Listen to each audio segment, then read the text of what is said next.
Good evening, everyone, and welcome back to the weekly Armchair Sports Talk. You're listening to Devil, and hopefully watching Devil's Advocate. We're going to be talking all things United after a triumphant Bangkok Century Cup win, I think. I don't know. I need to get it spelled right for the tattoo that I'm going to get on my back and everything.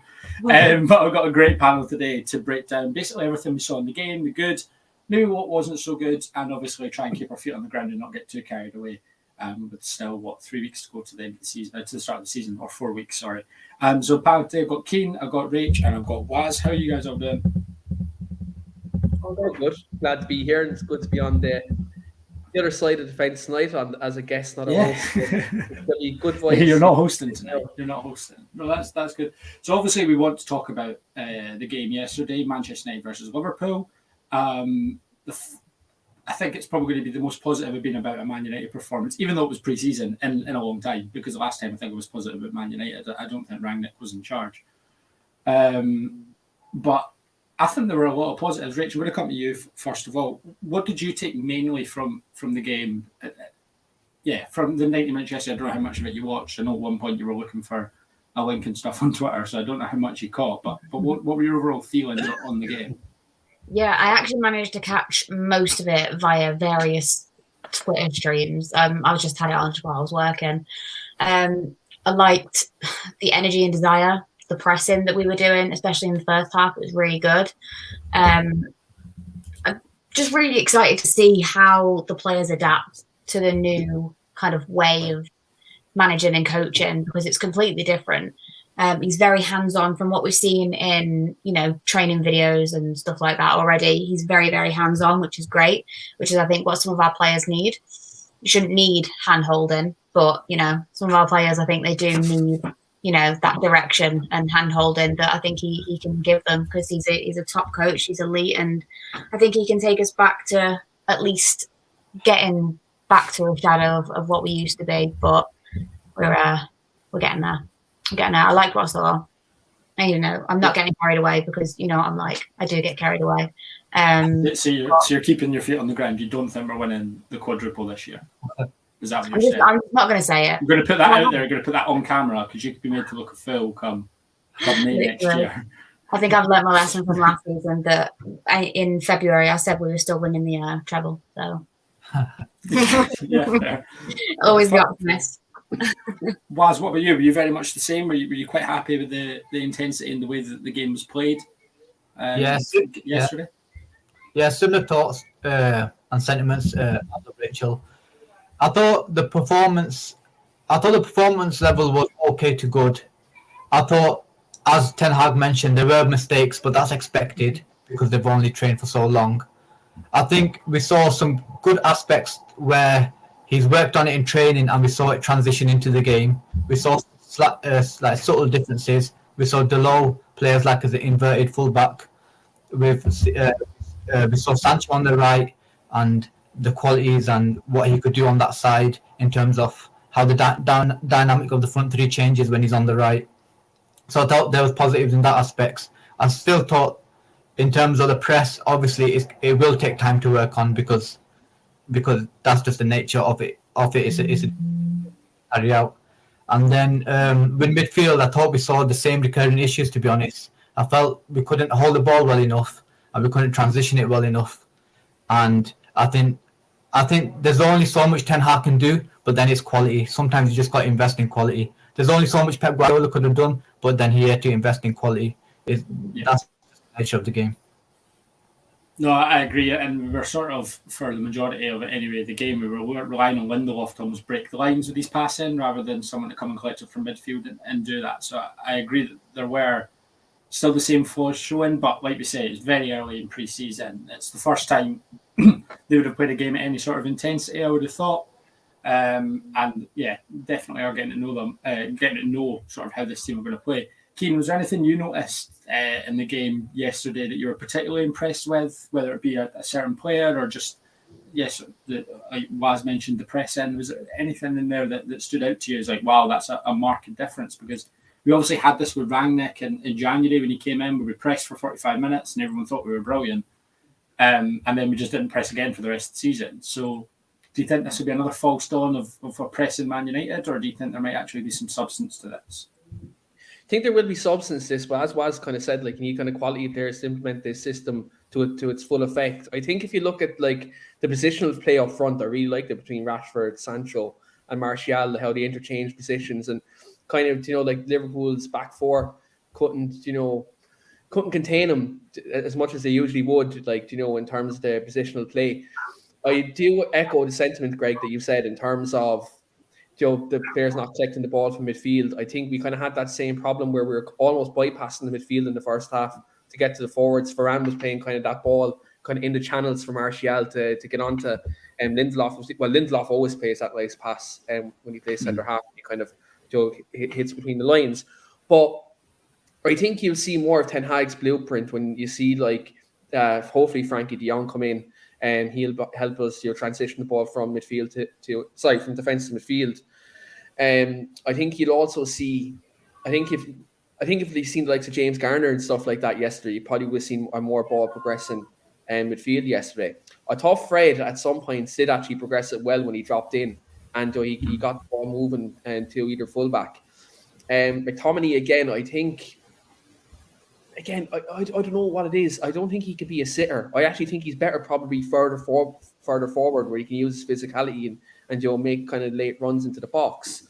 But again, I think that's where yesterday, again, even though we won and it was quite good to get a result over Liverpool, because to be fair, they beat us 9-0 in aggregate last season. So, like, when you kind of sum it up there, like, it took Ten Hag one game to get a trophy, and Jurgen Klopp 100 and something. I'm not going to go there. I seen that tweet today. I'm not going to go there, that one. That's good. But yeah, like, look, it was a decent performance. I liked the youngsters actually as well, especially Iqbal. I know I've been raving about this in the chat all day, and yesterday, and even like this morning. I thought when he dropped into the hole and he's picking up the ball, laying off a few quick 1-2s, and he carried the ball quite well yesterday. And that's something we haven't seen much in midfield since kind of, I suppose, when Pogba was in his free reign, where Pogba would carry the ball and don't drive us forward. I tweeted yesterday, I think he's one that maybe could develop under Erik Ten Hag this year. I know there was talk a few weeks ago that he could go out on loan, but with the fact that Shaqiri and Fernandez didn't come on tour, I suggest the youngsters are probably going to go out on loan, and Iqbal maybe in between the 23s and the first team this season. But he's definitely someone I want to see more in this preseason, because I think in midfield we do need a good ball progressor, not just like from a passing point of view, but from a ball carrying perspective. And it's interesting to see if he can kind of play in that 8 role in the box to box. Yeah, like, happy with the results. We learned a bit about the team. Good to see a few youngsters get a game, and United's youngsters won, Liverpool nil in the second half. So. That was their first team as well in the second half. No, I agree, and I echo Victoria's Secret's comment in the chat. I thought Charlie Savage was really impressive yesterday. I've not seen him twice. I was at the young boys game where he obviously came on and played very, very well. I thought he looks very assured for his age. I think he's comfortable on the ball. They said they had a comment on commentary, which is one of the most, I think, as a Man United player, one of the most flattering, that Roy Keane would love playing with him, because he just doesn't, because he's just so calm. He's pressure resistant, and I think he's done really, really well. And I think him and Zidane Iqbal have probably earned more minutes on this tour. And I think they've taken the chance of, I think Garner's injured, isn't he? Is that right? Yeah, Garner picked up a knock, yeah. Yeah, so I think they've taken the chance really well, because chances are that one of Iqbal or Charlie Savage wouldn't have played yesterday or come on or whatever, because Garner, you would have thought, would have got the minutes, especially with sort of the senior football that he's already played. So yeah, there were definitely positive signs. Rach, I want to ask you, what did you think about, obviously, a player that's, I think, probably now got to re-earn the trust of Man United fans, Anthony Martial? I thought he was very, very good yesterday. I thought he pressed like we haven't seen in a long time. He obviously got his goal through pressing. Do you think with this Ronaldo situation that he's seen an opportunity to really grab, to go forward and say, right, I'm going to be the team's number 9? Do you think he can do it? I think so, of course. Like, he didn't have the best loan spell away. And, when a new manager comes into any football club, old players are like, well, I've got a resurgence, I've got a second chance to really prove what I can do. And maybe in a new system he can do well. We saw him yesterday, he was pressing. I thought I was seeing things yesterday I thought was hallucinating. But he was pressing, he was running, he looked energetic, he looked like he was enjoying himself. And when he scored, I was genuinely one of the happiest I've ever been, because it was amazing to see him score again. I love Martial. His chant is one of my favourites. When Old Trafford ring that out, it is, honestly, I love it so much.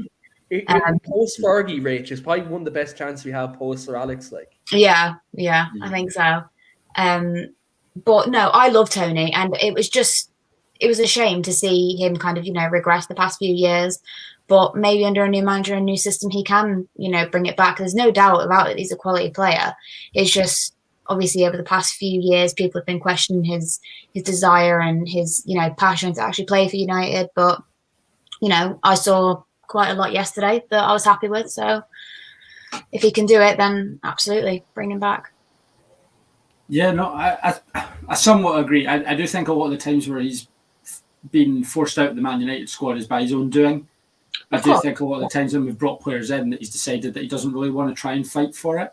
And I think if he showed a little bit more desire and a little bit more drive and things like that, he would probably be further on in his career. He probably wouldn't even be having this question, because... Which is something as well that I don't understand. Because do you remember in the 2019 season, the NHS Martial and Rashford, they had that really healthy competition where one of them would score a goal and then the other would try and score a goal, and then they would have that really healthy competition. But it seems that when someone else comes into his position, he doesn't like it. I just wish that he could harness that healthy competition with someone in his own position rather than, another position. So I just wish that, competition can bring out the best in people. We've seen it with Luke Shaw in the past. Competition can bring out the best in people. I just wish that Martial would kind of harness that passion and show the manager that really, no, this is my position and I'm willing to work for it. But, there was at times last season and the season before where he would his head would drop a little bit.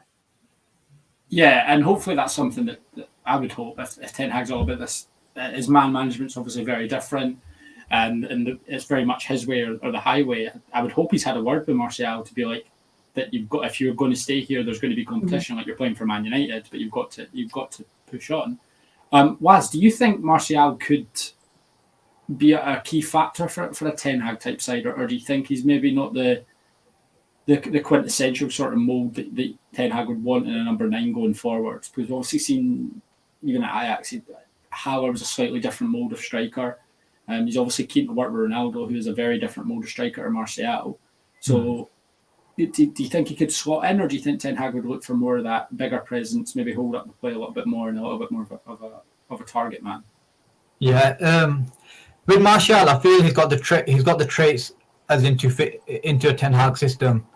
Because with United, we don't like end the ball well enough. So when Martial does drop deep, he helps to progress the play in like that final third, and then he can bring Rashford into the game, bring Sancho into the game, maybe look for a 1-2. Obviously, yesterday was promising signs in terms of he was pressing. But the thing with Martial, I don't think it's about whether Ten Hag needs to bring out the best of Martial. It's Martial needs to bring the best out of Martial. He needs to look himself in the mirror. If he really wants to be at Manchester United, there's no great opportunity than now, because the striker market generally is quite weak. Obviously, Haaland went for quite big money, and Nunes went, which was a potential target. But apart from that, there isn't many players out there that are better than an informed Martial, to be honest. So with Martial, he's got to take his opportunity, because he's got Ten Hag. Ten Hag man management's good. He's got Rashford, Sancho, similar ages and so on, where he gets along with them. The camaraderie between them's good.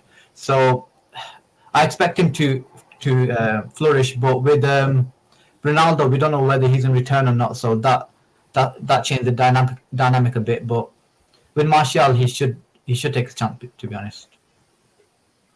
Yeah, I mean, I don't think any Man United fan would say Martial doesn't have the talent to play for Man United, because he certainly does, and he's shown it at different points. Obviously, Rach mentioned the NHS Martial season, and yeah, there's been flashes where he's done bits of brilliance throughout his Man United career, but it does seem to be whenever that competition comes in that he doesn't seem to want to sort of push forward and fight for it. Keane, coming to you about someone else that maybe has had to deal a little bit more with competition in their position, but also has to deal with a lot of injuries. What did you think of Eric Bailly yesterday in what you saw? Did you think he was? Do you think it's just one of these performances where I think Shane said in our chat that he makes football look so easy and so difficult at the same time, or do you think it's a case of just he's really wanting to stay and fight for his chance? What do you think? I think he definitely wants to stay and fight for his chance because there's a lot kind of said in terms of his unhappiness about the opportunities he had last season, especially when Harry Maguire was going through a difficult period. Though Eric Bailly was very vocal to Ralph Rangnick that he wanted to play. Rangnick consequently didn't play him last season during that period. I think with Bailly, I think if you look at the way Erik Ten Hag wants to play, he wants kind of ball-playing defenders. He wants defenders to be aggressive. I think Eric Bailly can definitely fit that mold of defender being aggressive and playing in a high line. I think Eric Bailly is definitely capable of doing that because he has the pace and he's decent in the air as well. So if we do play a team who are direct, Eric Bailly will be kind of that centre half who can help us with his aerial ability. But yeah, yesterday when I seen him and Alex Telles go centre half, I messaged you and I was like, when I seen that, I was like, Erik Ten Hag is trying to kill me in my first game. He's trying to kill me in my first game, but they actually play quite well as a pair.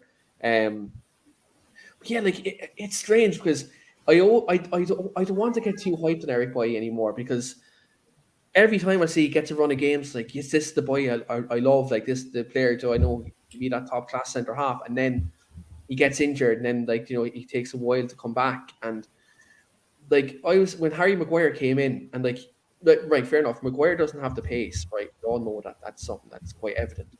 But I always said Bailly and Maguire would be one of my favourite partnerships because they complement each other's style.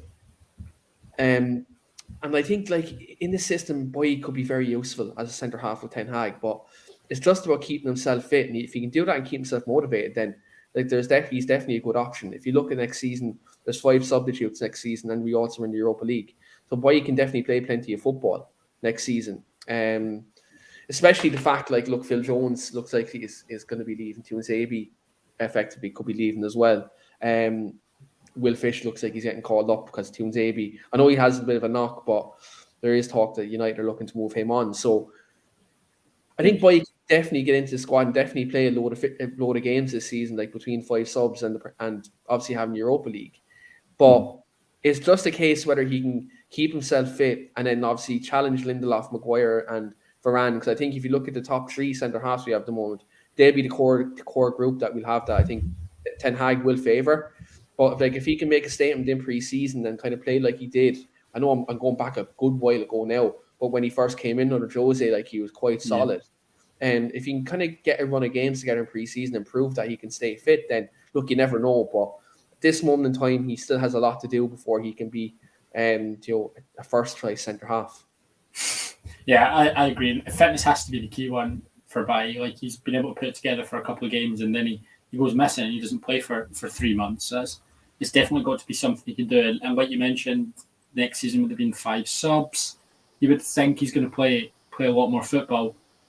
However, if we do get Lisandro Martinez in, which seems to be getting closer and closer by the day and by the hour, does he still play? Because then if the reports are true that he's going to play centre back, it's effectively Maguire, Varane, Lindelof, and Lisandro Martinez all ahead of him.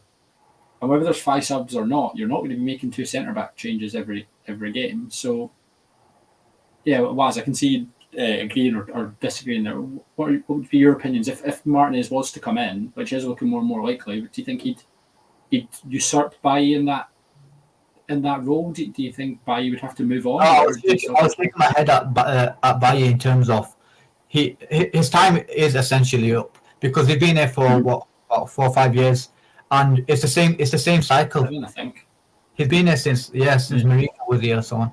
So it's been a long time. It's the same cycle. So what happens? He has a good game, and then the fans there's something there to work with. But then he's going to break down anyway. We've seen it over a long period. So he's had his chances. I think United should just move on. Hopefully, performs well, catches the eye of some European team like a Sevilla or someone, and then moves on. I was genuinely concerned yesterday when he was sprinting up the field in the second half. I was going to do his hamstring in. He's going to hurt himself. Yeah. Just stop. But I I love Eric Bailly. He reminds me of, you know, Marcus Rojo, that he's just like so unpredictable. He's a walking red card, or he's a walking like he's going to break his neck or he's going to break his back or something like that. But I love him, but he is very unpredictable, and that frightens the life out of me. Yeah, the thing with Bailly as well. The thing with Bailly, due to his nature, it like dives into a lot of tackles, and he always gets those injuries where you don't really see it, where it's like he's twisted over his ankle, or it's because he's dived into a challenge, maybe stretched his hamstring, or he doesn't get centre back injuries. He gets gymnast injuries. It's weird. Yeah. And he gets it too often, and you can't build momentum, and you can't gain form. You lose confidence. It's the same cycle. Obviously, we all want well for him, but I think United should move on, especially when we get Martinez as well. Yeah, I agree. And actually, Victoria's Secrets has asked us a question here. I think personally, I do think that Martinez will play as a DM because he has successfully done it in the past. So I'll be interested to see what you guys think. I do think with the way that Ten Hag answered the question through the week when he was like, we're looking at midfield and an offense, which is 2/3 of the positions in the pitch. So we're looking at quite a lot. But the way he mentioned that, I don't think he would say that if we were far in advance of a player that he was reckoning was going to be playing the majority of the games at centre-back. I think Ten Hag would have been quite open and honest that we're going to be strengthening the defence as well. Or he would have said something very media-friendly, like we're looking to strengthen all areas of the pitch if the right players are available. So, Rach, what are your sort of opinions on that? Do you think Ten Hag's going to play Martinez as a DM, or do you think he's probably going to come in and challenge Maguire for that left-sided centre-back spot? It's hard to say because obviously midfield is one of our, you know, biggest downfalls. Our midfield, people just walk through it. Like it needs strengthening, and yes, he would strengthen that. I think he would be coming in as a CDM. I think as much as we moan about the Maguire and Lindelof partnership, and also, but you've got Varane in there. I know last season he was injured a lot, and he kind of didn't have the best start to the season. But I genuinely think he believes in those three centre backs. And then if you keep in Eric Bailly as well as kind of cover, I think he would be happy-ish with as much as you can be with those centre backs. So I think he will play DM, but you never know. If Maguire and Lindelof get an injury, then we're at centre back as well. Yeah, and Maguire would improve greatly if we could hold the ball for any sort of length of time in the midfield as well, because he wouldn't be having to defend so much in the defensive transition. So for me, it didn't make much sense just the way you answered the question to want to bring in another left-sided centre-back while also saying Maguire's still the captain. And yeah, it was just a bit strange how it went about. Yes, that was a quick little detour. I do want to ask one more thing about the game yesterday. Keane, what do you think of David De Gea's performance? Because a lot's been made of sort of how he played, that there was clear differences, and I think we could all see there was clear differences on how he was playing. And was it Lindelof or Varane that did an interview afterwards saying it was the manager's? Yeah, it was Varane. Yeah. Do you think this could be a? I mean, you would never. Everyone said when Ten Hag came in that De Gea's going to be one of the first to go. Were you surprised to see De Gea sort of playing like this? Obviously, he's doing his manager's role, but for an established goalkeeper who's achieved everything he has in the game, it takes a lot for a player like that to go as far as he can to then turn around and go, okay, I'll completely change my style of play or anything like that. Were you surprised to see that yesterday? Yeah, surprised to see him like sweeping yesterday and kind of, you know, playing out from the back and trying to get involved in the game. It's not something we don't see much from De Gea. Now, again, it's a pre-season game where there's no low intensity. Can he do it when teams are high pressing in the Premier League? I think that remains to be seen, because we've seen a lot of times last season when he did have the ball, when a team pressed, he did more often not kick it out of play. And like in a high intensity situation, he didn't often kind of come out and sweep off his line. Like if we had a goalkeeper, even just De Gea's side, if we had a goalkeeper that did come out and sweep off his line, Harry Maguire wouldn't be in half as trouble as he is in. Do you know what I mean? If you have a commanding goalkeeper and come out and sweep. I know from playing centre half myself, if I get caught and if my goalkeeper bails me out, like I fucking love it. It's one of them where like I think we do need that. We do need De Gea or another keeper to do that, to get involved in the play, to be that modern goalkeeper, kind of a, I suppose, Ederson, Alisson kind of mold. That's the modern goalkeeper now, where they're good they're good in every aspect. They can't just be a brilliant shot stopper, which De Gea is. Yeah, look, I hope he can actually improve, because I see what Ten Hag's doing with the goalkeepers in training. He's having the goalkeepers involved in the possession drills.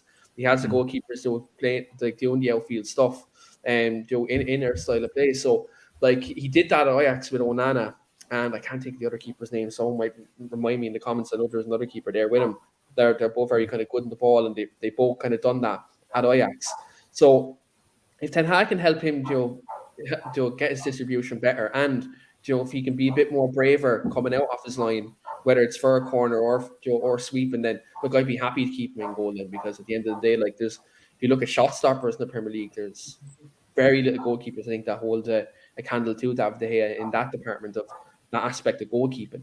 But I still have my reservations, Greg. You know me, I have my reservations on De Gea from this aspect of the game, because at 30, 31 years of age, can you teach an old dog new tricks?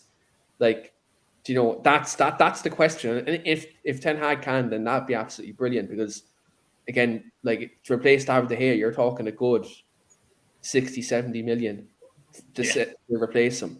And like, here's the thing, who would you replace him with at the moment? Because Ederson, Alisson at City, you have Mendy's at Chelsea. Them three keepers alone, they're no one selling to us. Lloris has passed his prime. We could have got him maybe a couple of years ago as a goalkeeper.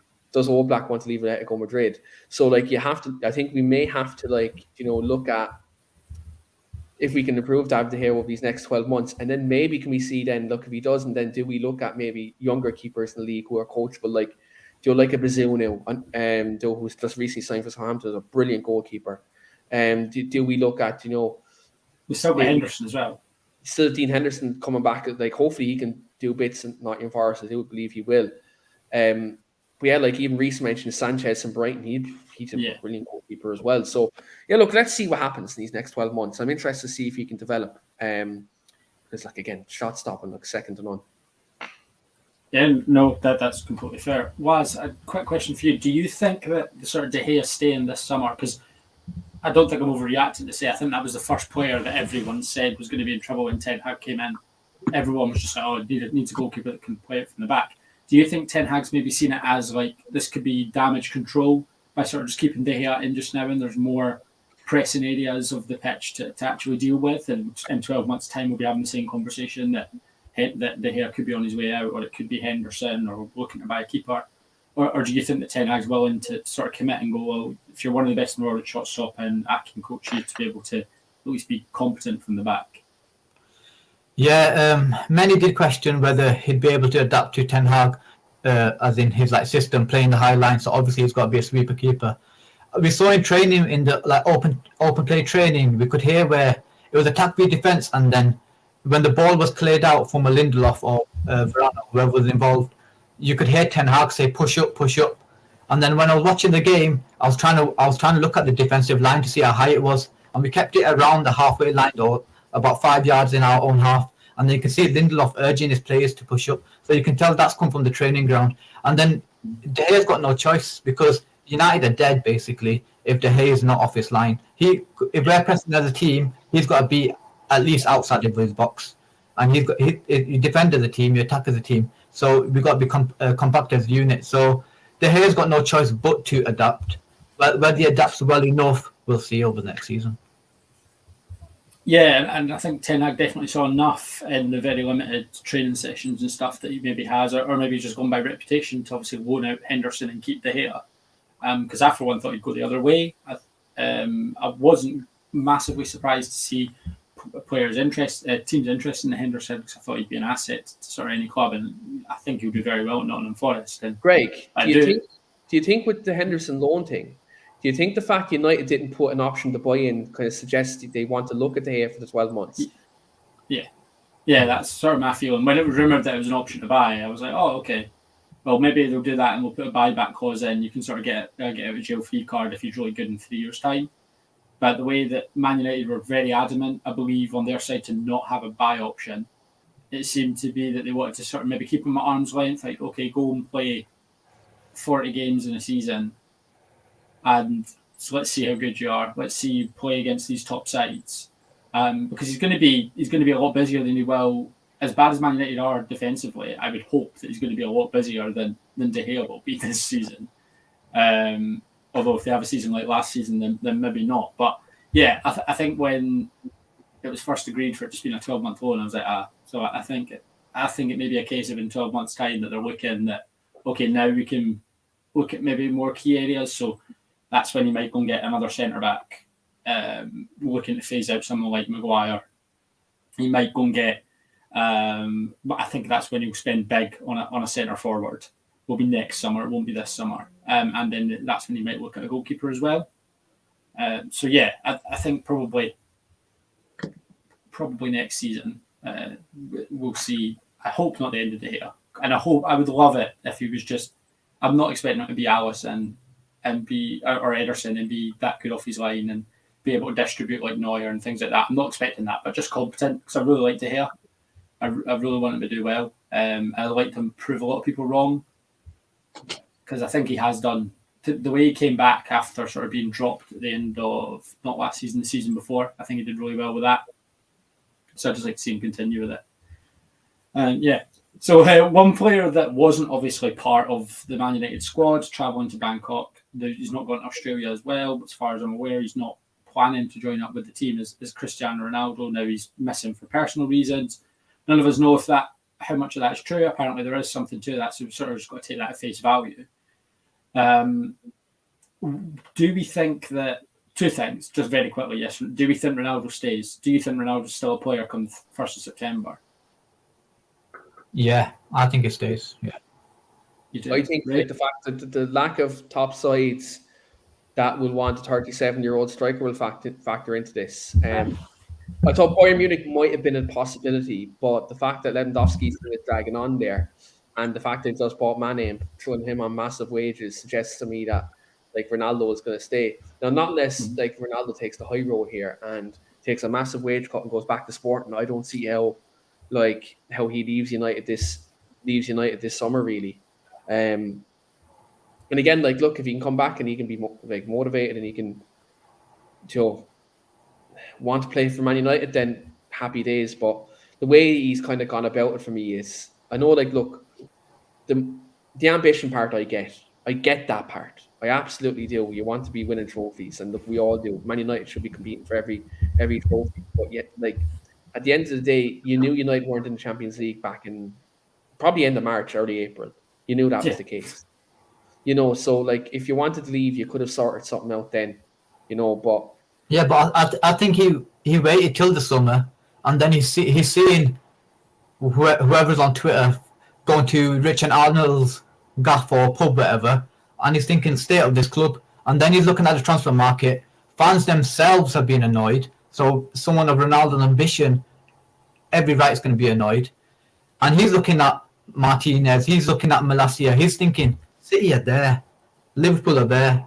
We're down here. Am I gonna get that jump in 1 year? He knows football. He knows that jump ain't gonna occur in 1 year. But the problem is there are not so many suitors for Ronaldo. But with Ronaldo, I do think people need to remember that he lost his child and he played after 5 days. And to question a man that's done that, I think people should keep the assumptions to themselves, to be honest. No, yeah, definitely. And obviously that's massive that happened last season. He obviously came back a lot quicker than sort of anyone was expected from that. I do sort of agree with Keane in the sense that I think a lot of clubs are limited on what they can do this summer now. I think I did think before, I guarantee if that Leonardo was still at PSG, Ronaldo would be a PSG player, because that had just been the signing that he wanted. But I think PSG are going a lot more sensible now. I don't know, after this, the way he's dealt with it, the way it went around, the fact he did an interview at the end of the season to say, yeah, ready to come back. You knew there and then that Man United weren't in Champions League. So if your sole drive is to go and play Champions League football, that shouldn't be in a case of saying something like that. And the way he's gone about it, I would much rather he just didn't. I'd much rather we just got rid. Is everything that he's done and how good he's been and how great he's been, and I think past the nostalgia stage, I think it's better if we just moved on and got rid. To anyone but Chelsea, anyone in the Premier League, really, I'm happy for him to go to. We can be successful without Ronaldo for sure, But then we're Absolutely. relying on the likes of Martial and Rashford, who disappointed us for a good 18 months and so on. So the reliance on these players that have underperformed under previous managers, when competitions hit them, they've folded. They've had chances under different managers. So it's not like we're relying on Sadio Mane, for example. We're relying on Martial and Rashford. So fans need to be careful like who they're relying on. I agree. I agree as well. I do think that a lot has been said about Ronaldo being an influence in the dressing room, and I think the way he's dealt with this is nothing like. I know, Keane, earlier in the summer, me and you had a conversation about it, where you compared it to how sort of De Gea was last season when he was calling out the team for being rubbish, and I think that's completely different to demanding a transfer, especially after doing an interview at the end of the season to say that you're ready to come back and fight. Like, I think it's just completely different. And I think the way that he's dealt with it and the way things are going about it, I would much rather young players didn't take that as an example. It seems very agent-driven and ego-driven, his move. And yeah, okay, he's 37, he's achieved a lot in the game, but he's as much of a part of that failing Man United team last season as anyone, because he was part of the team, he was part of what happened. He doesn't get to hold himself at a higher standard because he's done this and that in the game. He can hold himself personally at that standard, but in terms of the team that he represents, the team's only as strong as their weakest link. So he's just as responsible. And the missing the preseason, if it's personal reasons, absolutely. That some things are bigger than football. I get that, but just the way that it's being gone about, and the way that sort of Mendes was offering him out to Chelsea and stuff like that, it's just, I don't know. It's just not the way I would like to see it done, and I would much rather we just sort of moved on. Rach, what about you? Do you think he's going to be a player come the 1st September for Man United, or do you think that he would be moved on? Like happened to Juventus last year, where Juventus were adamant he was staying for months or weeks, that he was staying. He refused to play twice, and then he got his move. Do you think the same thing will happen? No, I genuinely think that he will still be a United player, at least until the January transfer window. Maybe he gets his move away in the January transfer window, but I think as of our first game, he will still be a Man United player. It's hard to say because you don't know how someone deals with the loss of a child, because it's huge. Like I can never even imagine what it would be like. And the fact that he was playing literally, what was it, like 3 days after? Yeah, 3-4 days after. He must have literally just not forgotten. I don't mean it in that way, but he must have just literally blanked his mind and concentrated on the game, and he's not really had time to fully grieve.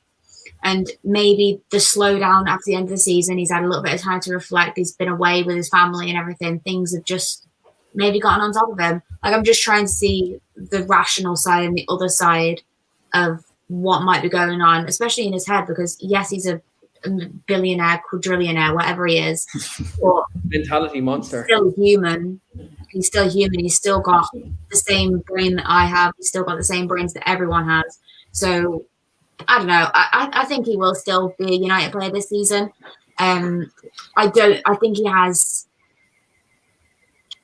enough respect for the club to not go out like this. I do think that he does really love Manchester. I don't think he does, because he'd have been a Man City player had Fergie not phoned him. I don't think he does. I think his passion is all driven to what makes him look best and what's his best position to put himself in. He wouldn't have joined Man United had Fergie not picked up the phone, and if we had finished. If we'd had a season like last season, this season, there's not a chance we'd have been like this season, last season. There's not a chance we'd have been able to get Ronaldo.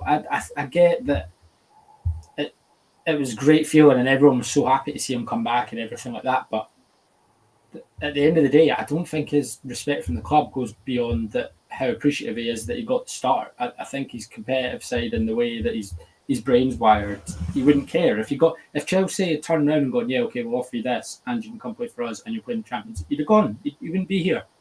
He's not stayed because he's loyal to Man United. He stayed because Man United aren't selling him.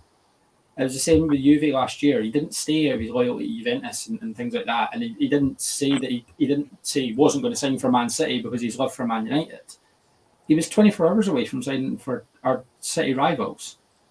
I just don't think that's how he's wired. Ronaldo, his personal interest is obvious. You could still like Ronaldo, but anyone of a rational mind knows that Ronaldo, he has his personal interest at the forefront. So he does love success before United. He probably loves Sir Alex Ferguson before United. He probably appreciates the fans because they sing his name, and he probably does like it. And he probably strokes buy stuff and they make money. Every great player's got some ego, but so I think fans shouldn't get lost in that he loves United. He don't love United. He might like United or admire United or something, but he don't love United. Even Steven Gerrard left Liverpool when he was on the bench and went to LA Galaxy. This fantasy or this myth that players love clubs, it's not as true as people think. Yeah, no, I'm certainly on that. I personally don't think he'd be a Man United player come the 1st September, and I don't think I would be that gutted. Especially if someone like Paulo Dybala was available on a free, don't think it'd be the worst investment in the world if you were able to get rid of Ronaldo, and as long as it wasn't a Premier League rival, like I said, because I think it'd be weird, but it's not like Ronaldo. Like I said, I don't think Ronaldo would turn away the contract if Chelsea. I'll tell you one thing, Craig. If Ronaldo goes to Chelsea, we're going to have to fold this channel because Evan and Sean will be demanding to go on to every yeah, show. they will be. They'll be. We will literally have to pack this in for good if he goes then, just for them to, just to not have them have a platform to boast about it. Yeah. It's just, it would be the weirdest thing in the world to see him there. But I think he'll move. I don't know where he'll move. Like I say, the Man United thing came out so late last year for him. It wasn't like he was rumoured for months to be going to any of them, and it just sort of came out of nowhere. A back in the club sort of come out of nowhere. I wouldn't be surprised to see Real Madrid offer him a year, 18 months, 2 years to just throw it back and see what it's like. But yeah, I guess we'll see. One last thing I do want to touch on, I feel like it's worth doing because it's Man United. Do we think that, obviously the Frenkie de Jong situation, the Sandro Martinez situation, do you think if those two deals are done, along with Eriksen and Malacia being done, do you think that's enough for us, or do you think we're still lacking one or two? Keane, I'll come to you first of all.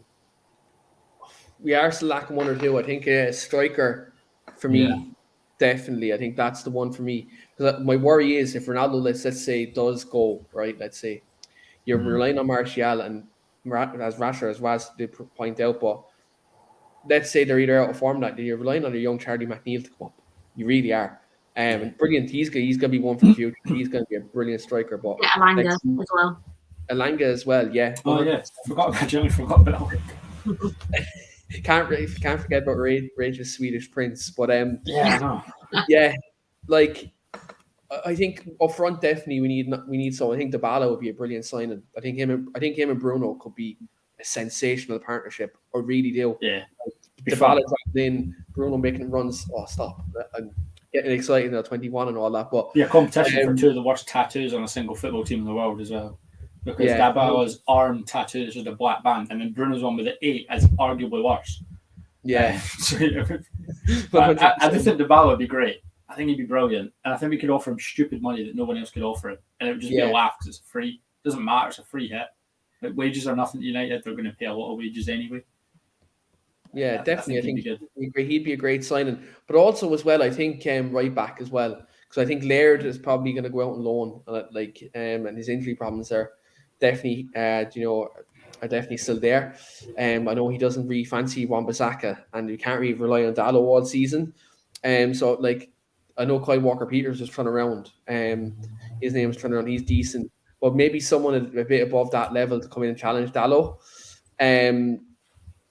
Like I think I think since Raphael left the club, we haven't had like a proper good, solid right back and go forward and defend. Now I know Antonio Valencia was trying to be a makeshift right back. We had Darmian, we all thought was the second coming of Gary Neville. Like, man, we haven't had a proper good consistent right back since Raphael and Neville left the club. So I'd love just a proper good consistent right back coming in that can do a bit of everything. Like I'm so envious, and I look at Chelsea and Reece James because he can literally do it a lot. Like, yeah, I agree. It's weird though. We haven't been linked to any right backs. As much as Man United are linked to everywhere under the sun, we're not linked to any right backs. So it makes me think that maybe the interest in Wan-Bissaka wasn't as high as they thought it was going to be. So they're just quite happy to stick with Dalot, and if something comes up later in the window, then maybe they can do it. I do agree with the striker though. I still maintain that it would have been a great shout before Richarlison moved to go and see test Everton's nerve with Calvert-Lewin. Still think he'd have been a good option. I think he'd score lots of goals. I think he'd score lots of goals in our team. I think he'd adapt well. He's obviously a really good presser of the ball. And apart from this season, his injury record has been pretty immaculate. I still reckon that would have been a good shout. Waz, what about you? Do you echo Keane? Do you think striker and right back, or do you think there's maybe somewhere else, or do you think that the four, and as Dave said, hopefully Frankie de Jong gets done sooner rather than later? Do you think that that'll be enough? Yeah, I echo what Keane says. It's not enough, but in terms of 4 signings, it's a good set of signings. We are addressing some key positions, and the quality is there, and it's profile of players this time round instead of signing a player with a certain name and then trying to fit him in. We actually got a role and a position and an identity that we know where this person's going to slot in, like a jigsaw. With Lisandro Martinez, as we touched on earlier, I actually think he's going to come in as a left centre back. But then I think as the season develops, what will happen is Ten Hag will see the frailties in midfield, and then he'll use Martinez in midfield alongside de Jong. I think as a two, they'd actually work really well. And I think that would even support Maguire because he's got Martinez in front of him and he's got that protection, that security in front of him as well. So I think that would help as well. Yeah, so regarding signings, we are a bit short, but in terms of the 4 signings, the thing is, with United, I think obviously the Eriksen deal looks like it's going to go through. I think we're a bit top-heavy in that position, you know. We've got Fernandes, we've got Donny, we've got Eriksen. We've still got the Martial, Rashford, Sancho's that are going to fill in those. Hannibal as well, as a 10 as well. Yeah. I think for a free, it's a good signing. If you think we've lost Pogba, Lingard and Mata. Yeah, I do think it's a good signing, but I think someone's going to sit on the bench longer than expected. I think it's going to be Donny, to be honest. I don't think Donny. Oh man, I don't think I could take another season if everyone going mad on Twitter about Donny being on the bench. It was like the reaction to every Man United lineup. So why is Donny on the bench? It's like, yeah, I think with the signing of Eriksen, I do think it limits Donny's game time. Maybe get some more game time in Europa League and so on. Yeah, so unless it's to rotate Bruno. Bruno played a lot last season, and he played a lot in games, and he played 90 minutes in games where he didn't have to. But with Fernandes, go on. With Fernandes and maybe Ten Hag's. Oh, sorry. As I said, maybe Ten Hag's the more midfield is different. When you got Fernandes in your team, what he gives to the team is different to a Donny van de Beek. So I feel it won't transition as well. I think Eriksen and Fernandes will transition well. They do see the games in similar aspects. Regarding the right back, left back position that you mentioned earlier on, I'm actually surprised we've not looked at many right backs. I thought right back would have been a more like obvious issue compared to left back because of Luke Shaw, as in like the quality of Luke Shaw is higher than the quality of our right backs. So it's a bit surprising why we've gone more predominantly towards the left. So yeah.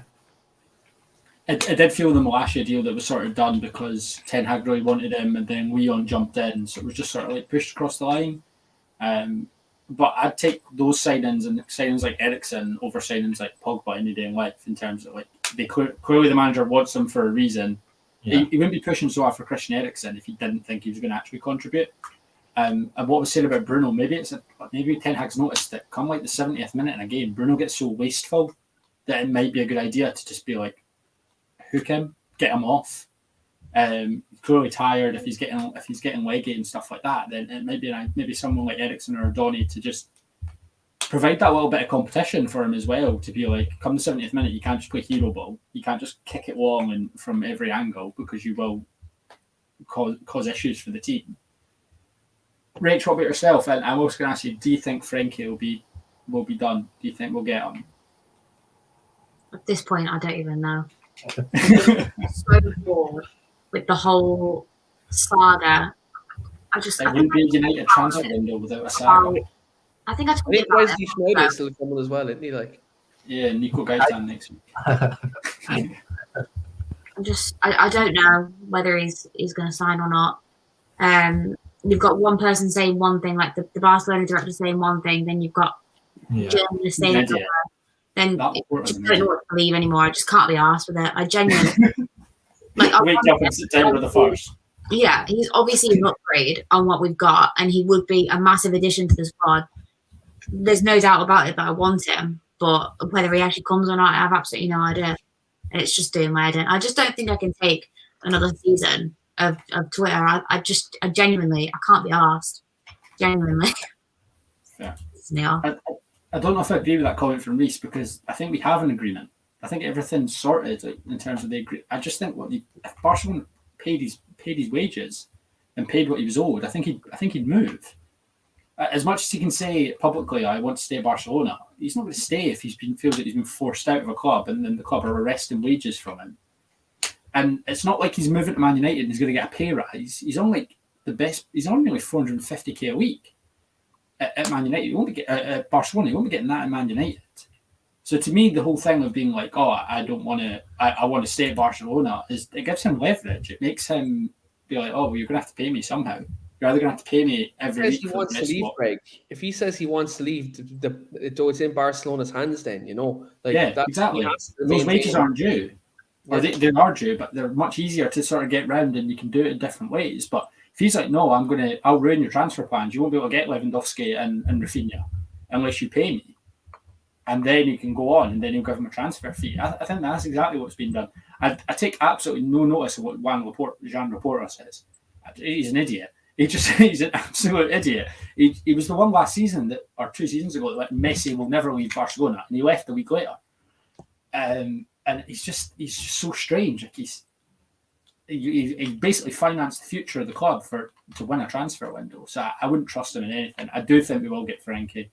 I do echo your guys' statements that maybe a right back should have been priority. Striker's definitely priority next summer, if not this summer.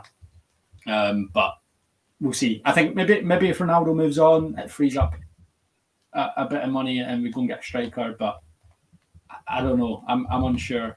And Rich says that it seems like 17 mil will have to give Frankie as an issue. Yeah, exactly. That's the issue. I think that's the issue holding up the deal. And like, I sort of agree with Rach that sort of wake me up on September the 1st when it's done, and then I'll be happy and I can enjoy watching the football. But no, that's good. That's good. Perfect, guys. So we've talked the Century Cup, we've talked about Ronaldo, and we've talked some transfers. I think that'll do us for tonight. Thank you very much to our panel. Is there anything you guys want to plug? Waz, anything you want to plug? No, thanks for having me, and thanks, Keane, for inviting me, and nice seeing all you. Perfect. Rach, anything you want to plug? I've not got a lot going on at the minute. Just basketball shows back in a couple months. The NBA pod will be back when the regular season starts again, which I think is October, isn't it, Greg? Yeah, I think it's the last week in September is the first game. Is like the first games, I think. But it's the rubbish teams first, I'm sure. Yeah. So we'll be back on Fridays at 6 p.m. on this channel with the NBA podcast. But until then, I don't really have much going on. I'm very boring. No, you'll just be lingering a bit here every so often. Fair. Keane, anything else? Channel Master, anything that you need to plug? Any big shows coming up? Channel Master, I do appreciate the compliment, Greg. Thanks very much. But yeah, look, otherwise I'm not getting a whole show, as I've got that in writing. So. We do have an interview coming up soon on television with Adam Crafton from The Athletic coming on. We will be talking transfers, and we will also be talking the upcoming Premier League season, not just from Man United perspective, but also the other teams in the Premier League as well. So that'll be hosted by myself and whoever wants to jump on as a co-host. And do smash like the video as well. And thanks very much for everyone's support. Lately, hope you're all having a good summer despite Man United's transfer sagas going on. But thanks very much everyone for watching. Look, I hope you all have a great week, guys.